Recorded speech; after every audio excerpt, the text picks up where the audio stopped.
Hey guys, how are you?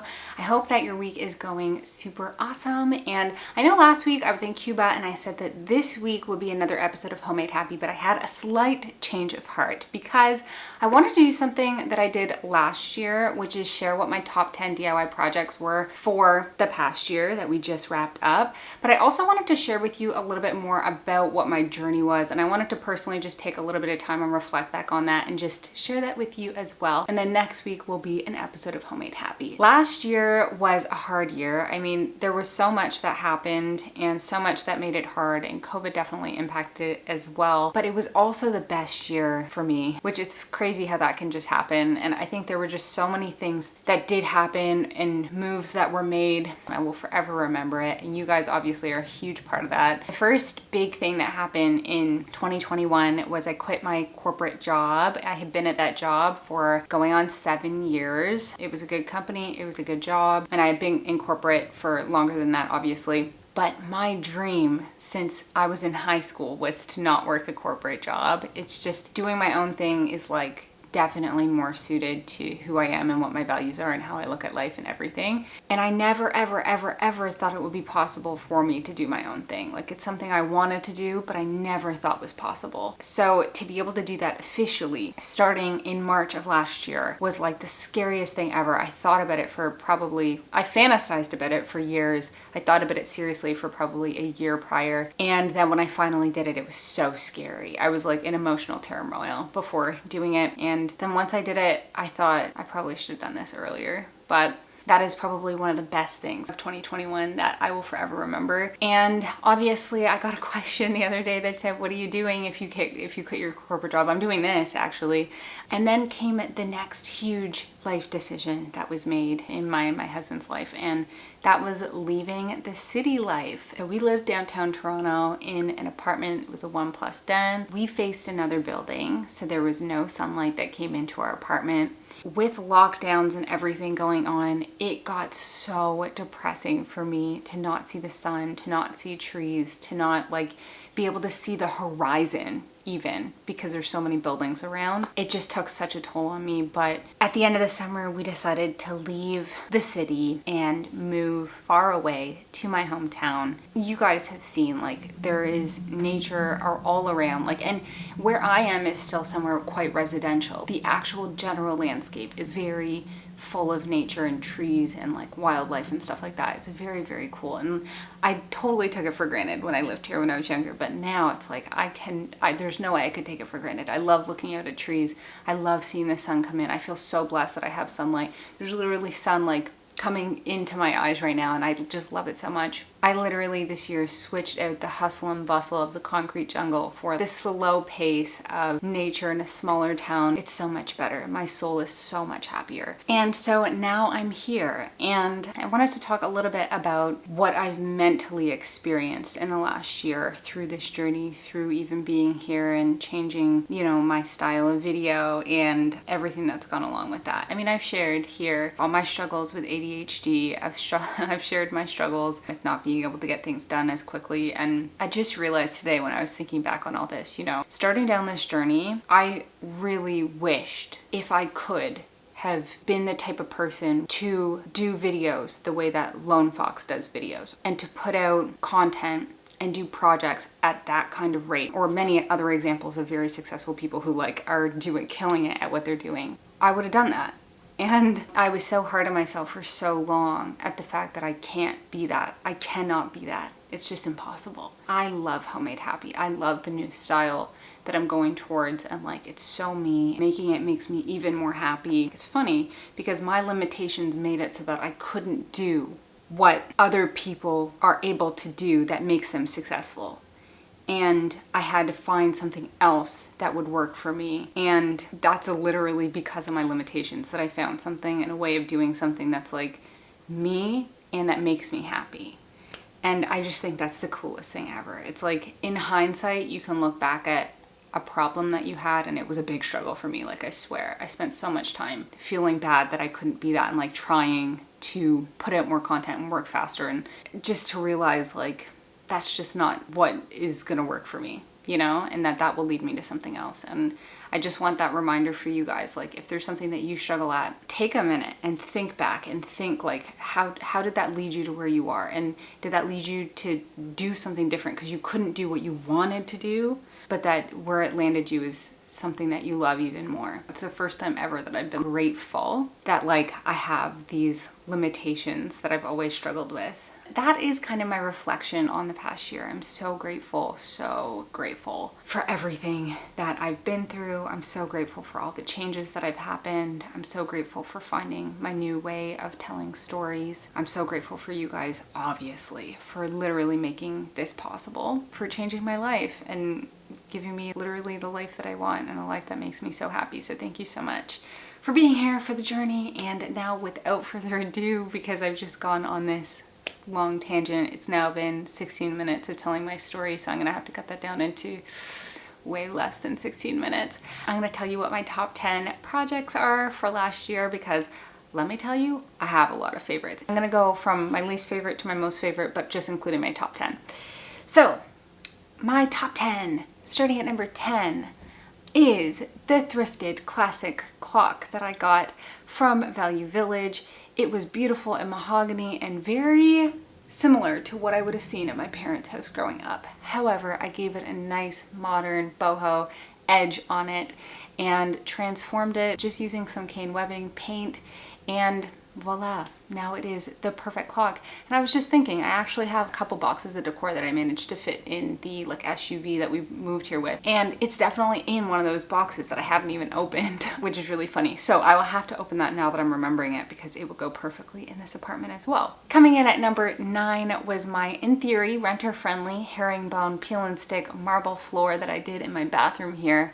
That was such a cool project. Can't believe I learned how to grout with that one. Basically put down some vinyl tape underneath, cut down the tiles into perfect rectangles, stuck them down, and then I grouted over it.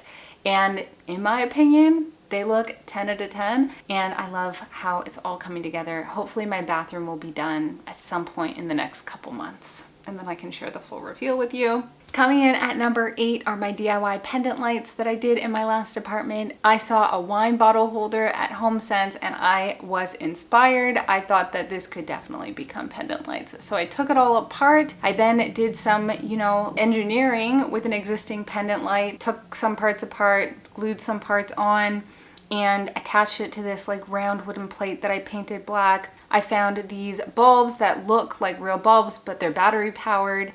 Stuck that in there and attached it to the ceiling using command strips. I love those pendant lights. I pretty much continuously get comments being like, where did you get those stick-on pendant lights? I want to buy them. And the answer is clearly, I made them. So yeah, I will also, by the way, I will link, if you haven't seen these, I will make sure I link them down below so you will be able to see what I'm talking about in more detail. Now coming in at number 7, I have my Amazon bedside tables that I upcycled as well. Took it apart, painted it black, did a little cutout in the drawer front by using a jigsaw, I believe, and then added some cane, made a little drawer pull out of a dowel, which I thought was very clever. And now they're matching. It's actually right next to me. Oh, you can kind of see it right over there. But I love how it looks so much. I just realized this really matches the clock that I upcycled perfectly, pretty much. And then next up, coming in at number 6, is going to have to be the IKEA Ivar cabinets that I upcycled in my last apartment before I moved. They went into the den slash office area slash front entryway area, where I did, again, a little cutout, except this time I used burlap, which is a nice, way more affordable alternative to cane webbing. And I attached that in. I also gave it a nice coat of paint, and I loved how that turned out as well. Unfortunately, I don't have them here, but I thought they were stunning, and there were 2 of them, and it looked so good. I just looked down at my list to see what number 5 was, and I think a lot of you are gonna recognize this one. This is my boho marble look fluted dining table. I loved this so much. I thought the shape was really stunning. I loved the wooden accent of it. I found this secondhand table very affordable on Facebook Marketplace. I bought it, brought it home, and then I went to, how did I do this? I went to a lumber yard. I found these like half round dowels for a very affordable price, cut them all down to size, glued them on using a special type of wood glue, and then did a faux marble on top using paint and epoxy. This one is so cool. cool to me because it got me a page in HGTV magazine. And that was so cool to me. It's my only time I've ever been in print. But yeah, I also just love that so much. That was one of my first really big furniture pieces that I made, and I loved it. Coming in at number 4 is my DIY coffee table made out of wood. And this I love because this is one of the first pieces that I have fully designed from scratch fully. And it was super easy to make. Anyone could make it. It's wood. I just got these panels of wood from Home Depot. Did some pocket holes. You could also just use L brackets there. Stained it with a charred wood activator, which looks really, really cool, and finished it with a varnish. It looks stunning. I love it. And my mom came over the first time after I made it, but I hadn't told her I was making it. And she goes, "Oh, where did you get this from? Like HomeSense?" I was like, because that's one of the only like furniture stores that's nice around here. It looks store-bought and I love it. Now, coming in at number 3, we have my bed. I already had a box spring. My initial plan was to cover that and actually just upholster that and put some legs on it, but then I realized that my box spring had springs in it because it was that old. It came from my sister's house. So instead I decided to make a box to go around the box spring and have a completely different design than I had initially in my mind. So for that, I took some pieces of wood. I got them cut at Home Depot to be the exact measurements of the box spring with a little bit of give on each side. Then I attached some foam on there and then some fabric. I stapled it all together and then I screwed it all together. I also, at the beginning, did pocket holes, I believe. Hard for me to remember. Then I also worked on the headboard, which is a 2-piece design, which I think is really cool and really sleek. I did a similar type of thing there. I built out a frame using 2x4s, put some plywood or hardboard on that, then foam, then batting, then fabric, stapled it all together. Voila, bada boom, bada bing. I have a statement headboard look that's going on here, and I couldn't be more in love. Honestly, this is like one of the most designer things I've ever made. It literally looks like I got it at a proper store for thousands and thousands of dollars, except I would never do that, so you know how it is. Now, coming in at number 2 is going to have to be my faux wooden beams that are ceiling beams. I love them so much. I look at them every single day. They add so much character into this space, and to think that they're just made out of cardboard boxes blows my mind, even though I'm the one that made them. For this, I ordered some boxes that are in a very specific shape and size so that they would look like beams. I then went ahead and stained them, as well as added in detailing that made them look like wood. I then attached them to the ceiling, and they look like legitimate wood beams. So I think this is just like a stunning little addition, and I love how that turned out, and anyone could do those as well. Really love that. Then coming in at number 1 of my top favorite DIYs of 2021, it's going to have to be my dining table. It was a complete labor of love. It took so much thinking and brain power and research for me to try and come up with a design. And this is by far the biggest thing I've ever made that was completely from scratch, every single part of it. I used cement forms as well as 2x4s as well as plywood to make the legs. Painted that black, then painted it with gold on top. Then for the tabletop, I used MDF. I cut it out. I made an asymmetrical tabletop. Then I painted a marble design on top of that, which was this time a statement marble. I poured epoxy and used a torch, had some small fires with the torch, a little bit of mishaps there, and let it dry, attached it all together, and my dining table came together. And that was by far the hardest project of the year. Yeah, I really, really love how that turned out. And I wanted to leave you with something interesting, okay? And because sometimes I reflect back on life and I do kind of question, like, why did something happen the way that it happened? I'm always looking for these trends and the reasoning, and I do believe always that things happen for a reason. I want to share with you something that was told to me 9 years ago, something like that. And it was my first job at a school. I got hired for this job by the chairman of the company. And this chairman ended up being my mentor during the duration that I had worked there. And one of his philosophies, which was, he's probably one of the only people I've ever met till this day that has this philosophy, and it really stuck with me. Completely different industry, in case you're wondering, it was in technology. This man, over 70 years old, we were talking about like starting businesses and business ideas and startups and stuff like that. And he said to me, in this day and age, when you have an idea, anything that you want to build, any idea that you have, it's possible.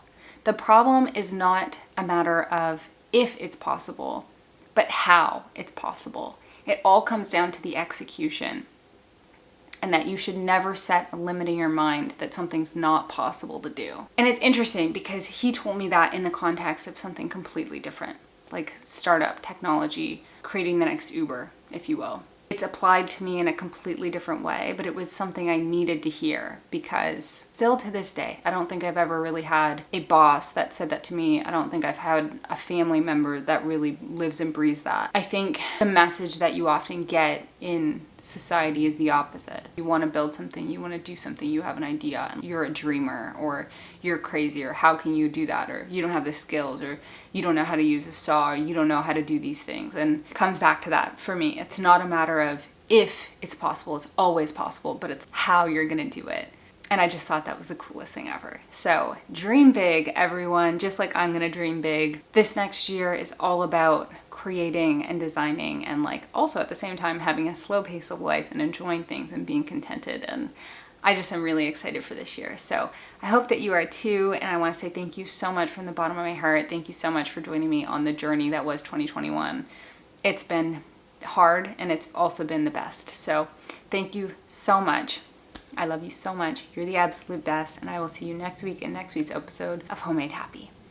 Love you.